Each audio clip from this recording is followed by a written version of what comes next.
Àgbèrè kó máa gbóhùn mi rògùn kó máa gbóhùn mi rògùn àlùkò kó máa gbóhùn mi rọ̀ọ̀sà. Èyí mi rìnrìn máa gbóhùn lọ́dọ̀ bàbá mi alábànújà bàbá máa gbọ́ o. Bàbá happy birthday to you.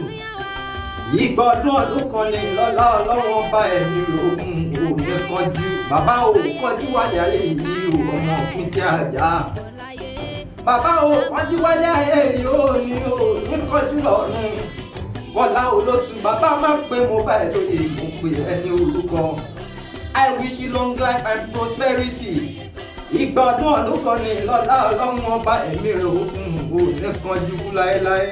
Olóòjé wọn àgbà bàbá rẹ̀ ọmọ òkun tí a jà ọmọ apàjá tó kó fún wọn láwọ̀ jẹ ẹ̀là òjì wọn ò gbọ́dọ̀ jẹ̀gà olóòjé wọn kì í jó olófo ẹ má fún mi lóró rẹ́pọ̀ ọmọ òkun tí a.